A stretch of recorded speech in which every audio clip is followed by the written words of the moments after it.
ನಾನು ಇವಾಗಷ್ಟೇ ಒಂದು ವಿಡಿಯೋ ನೋಡಿದೆ ಯೂಟ್ಯೂಬಲ್ಲಿ. ಗೊತ್ತಿಲ್ಲ, ಆ ವಿಡಿಯೋ ನೋಡ್ತಿದ್ದಾಗಲೇ ಗೊತ್ತಿಲ್ಲದೆ ನನ್ನ ಕಣ್ಣಲ್ಲಿ ನೀರು ಬರೋಕ್ಕೆ ಶುರುವಾಯಿತು. ಅದನ್ನ ನಿಮ್ಮ ಜೊತೆ ಹೇಳ್ಕೊಳ್ಳೋಣ ಅಂತ ಇದನ್ನು ರೆಕಾರ್ಡ್ ಮಾಡ್ತಾ ಇದ್ದೀನಿ. ಆ ಚಿಕ್ಕ ಕತೆ ಒಬ್ರು ಹೇಳ್ತಿರೋ ವಿಡಿಯೋ ಅದು. ಆ ಕತೆ ಏನಂತ ಹೇಳಿದ್ರೆ, ಪ್ರಸಾದ್ ಅಂತ ಒಬ್ರು ಡಾಕ್ಟರ್ ಇರ್ತಾರೆ ಮುಂಬೈಲಿ. ಚೆನ್ನಾಗಿ ಅವ್ರು ಫೇಮಸ್, ಇಂಡಿಯಾದಲ್ಲೇ ಫೇಮಸ್ ಆಗಿರ್ತಾರೆ. ಅವರಿಗೆ ಒಂದು ಕಾನ್ಫರೆನ್ಸ್ ಇರುತ್ತೆ ಕೋಲ್ಕತ್ತಾದಲ್ಲಿ ಅಟೆಂಡ್ ಮಾಡೋಕ್ಕೆ. ಅದಕ್ಕೆ ಪ್ರಿಪೇರ್ ಆಗಿ ಕೋಲ್ಕತ್ತಾಕ್ಕೆ ಫ್ಲೈಟ್ ಬುಕ್ ಮಾಡ್ತಾರೆ. ಕೋಲ್ಕತ್ತಾಕ್ಕೆ ಫ್ಲೈಟ್ ಬುಕ್ ಮಾಡ್ತಾ ಮುಂಬೈಯಿಂದ ಟೇಕ್ ಆಫ್ ಆಗಿದ್ದ ಫ್ಲೈಟು ವೆದರ್ ಡಿಸ್ಟರ್ಬೆನ್ಸಿಂದ ಜಮ್ಶೆಡ್ಪುರಲ್ಲಿ ಲ್ಯಾಂಡ್ ಮಾಡ್ತಾರೆ. ಜಮ್ಶೆಡ್ಪುರಲ್ಲಿ ಲ್ಯಾಂಡ್ ಆಗಿದಾಗ ಅವ್ರು ಫುಲ್ಲು ಆನ್ಸೈಟಿಲಿರ್ತಾರೆ. ಇನ್ನು 4 hours ಡ್ರೈವ್ ಇದೆ ಇಲ್ಲಿಂದ ಕೋಲ್ಕತ್ತಾಕ್ಕೆ, ಬೈ ರೋಡ್ ಹೋಗ್ಬಿಡೋಣ ಅಂತ. ಸೊ ಅಲ್ಲಿಂದ ಒಂದು ಟ್ಯಾಕ್ಸಿ ಮಾಡ್ಕೊಂಡು ಅವ್ರು ಹೊರಟು ಹೋಗ್ತಾ ಒಂದು 2 hours ಜರ್ನಿ ಮಾಡೋ ಅಷ್ಟರಲ್ಲಿ ಸಿಕ್ಕಾಪಟ್ಟೆ ಮಳೆ ಬರುತ್ತೆ. ಕಂಟಿನ್ಯೂ ಮಾಡೋಕ್ಕಾಗದಿರೋಷ್ಟಾಗುತ್ತೆ. ನೀರೆಲ್ಲ ತುಂಬಿರುತ್ತೆ ರೋಡಲ್ಲಿ. ಟ್ಯಾಕ್ಸಿ ಸ್ಟಾಪ್ ಆಗುತ್ತೆ.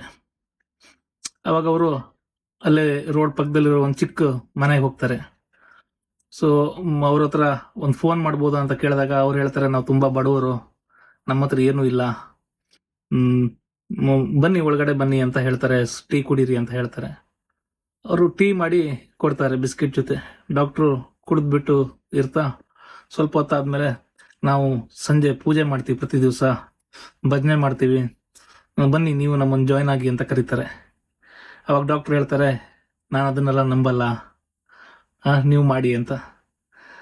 ಅವಾಗ ಆ ಲೇಡಿ ಹೇಳ್ತಾರೆ, ಹೌದಾ ನೀವು ನಂಬಲ್ಲ ಅಂತ ಹೇಳ್ತೀರಾ, ನಮ್ಮ ಹತ್ರ 2 ಹಸುಗಳಿದಾವೆ, ಗಂಗಾ ಗೌರಿ, ಅವು ಕೂಡ ಹಾಲಿಂದ ನಾವು ಅದನ್ನ ಮಾರಿ ಜೀವನ ಸಾಗಿಸ್ತಾ ಇದ್ದೀವಿ. ದೇವರು ಅದನ್ನ ಸೃಷ್ಟಿ ಮಾಡಿಲ್ಲ ಅಂದ್ರೆ ಯಾರು ಮಾಡಿದ್ದಾರೆ ಅಂತ. ಇದನ್ನ ಕೇಳಿದಾಗ ಡಾಕ್ಟ್ರು ನಗ್ಬಿಟ್ಟು ಸುಮ್ಮನಾಗ್ತಾರೆ. ಆಯ್ತು, ಇವರದ್ದೆಲ್ಲ ಇಷ್ಟೇ, ಹಿಂಗೆ ಅಂದ್ಕೊಂಡು ಬದುಕ್ತಿರ್ತಾರೆ ಅಂತ.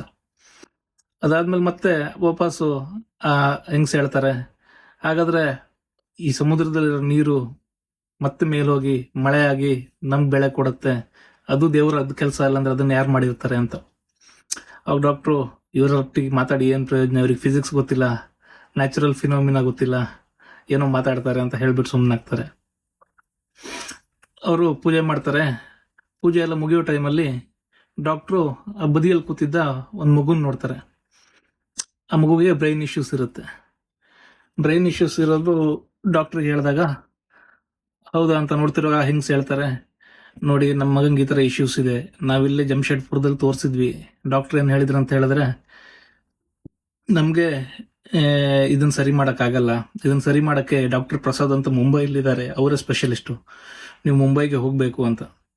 ನಮ್ಮ ಹತ್ರ ಅಷ್ಟೆಲ್ಲ ಶಕ್ತಿ ಇಲ್ಲ, ನಮ್ಮ ಹತ್ರ ಹೋಗೋಕ್ಕಾಗಲ್ಲ, ಅದೇ ಕಾರಣಕ್ಕೆ ನಾವು ದೇವ್ರ ಹತ್ರ ಕೇಳ್ಕೊತಾ ಇದ್ದೀವಿ, ನೀನೇ ಕಾಪಾಡಬೇಕು ಅಂದಾಗ ಡಾಕ್ಟರ್ ಪ್ರಸಾದ್ಗೆ ಗೊತ್ತಿಲ್ಲದೆ ಕಣ್ಣಲ್ಲಿ ನೀರು ಬರೋಕ್ಕೆ ಶುರುವಾಗುತ್ತೆ.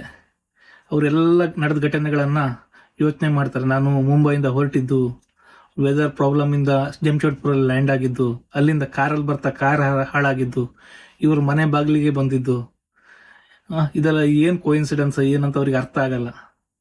ಅಂದರೆ ಬದುಕಲ್ಲಿ ನಾವು ನಂಬ್ತೀವೋ ಬಿಡ್ತೀವೋ, ಆದರೆ ಒಂದು ಶಕ್ತಿ ಇದೆ. ನಾವು ನಿಜವಾಗ್ಲೂ ಕೇಳ್ಕೊಂಡ್ರೆ ನಮ್ಗೆ ಏನು ಬೇಕು ಅದನ್ನು ದೇವ್ರು ಕೊಟ್ಟೇ ಕೊಡ್ತಾನೆ. ನಂಬಿಕೆ ಇರಬೇಕು ಅಷ್ಟೇ. Thank you. ಈ ವಿಡಿಯೋದು ಲಿಂಕ್ ನಾನು ಇದು ಡಿಸ್ಕ್ರಿಪ್ಷನಲ್ಲಿ ಹಾಕಿರ್ತೀನಿ, ನೋಡಿ. Thank you.